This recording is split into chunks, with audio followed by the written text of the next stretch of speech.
Hi, I'm Ken Wong, and today we'll be take a look at our newly developed application called Dishcat.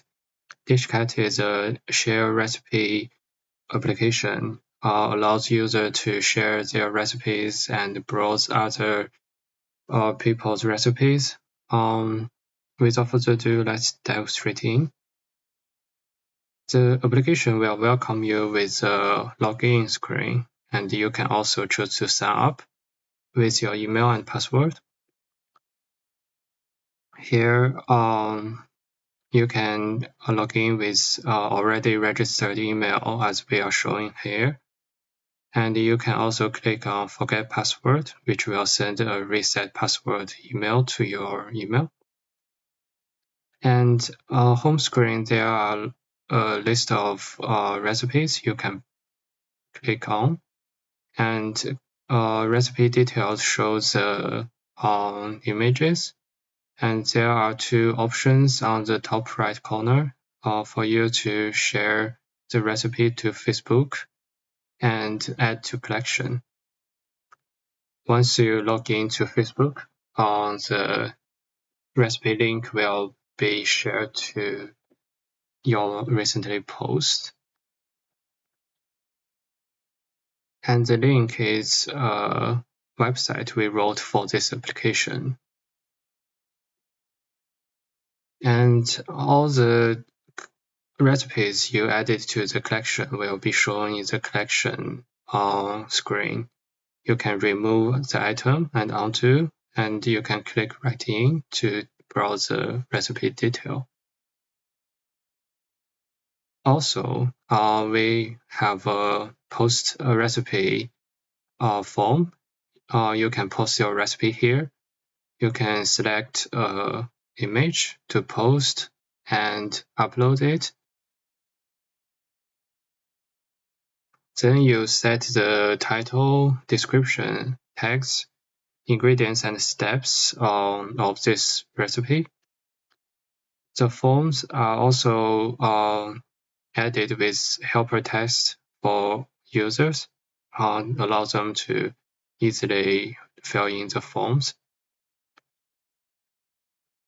And for ingredients and steps, there are add button to add more ingredients and steps. And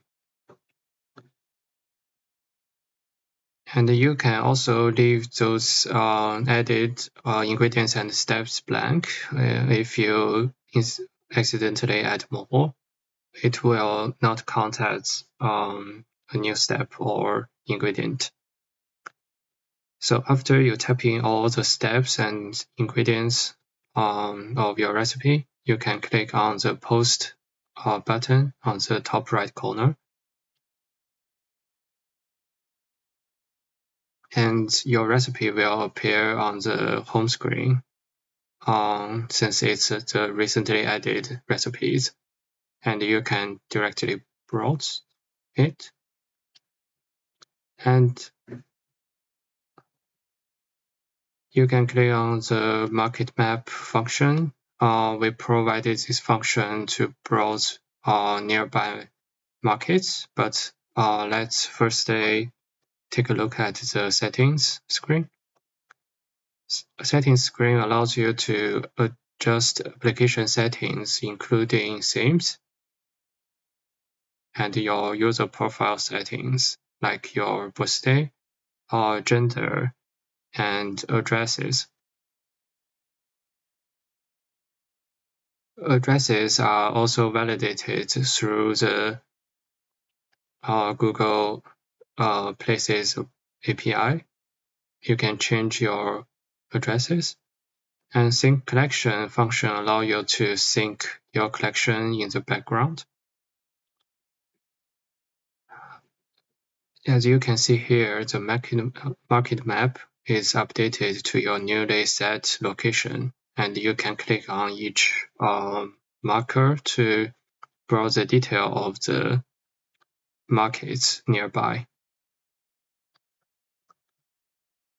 App status give you a look at the browse recipe data of each day, and you can easily select the range you want to browse.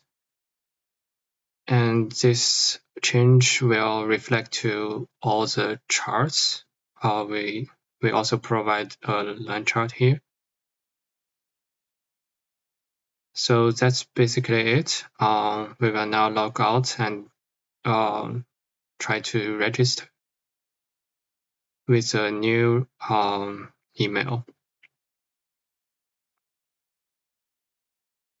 So for newly registered email, a user profile will also be created, and the password need to only contain numbers and characters.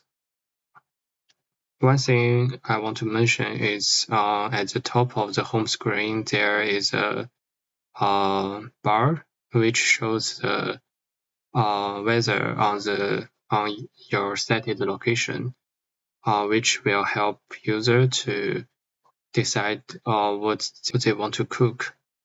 That's pretty much it. Thank you for listening, and yeah, have a nice day.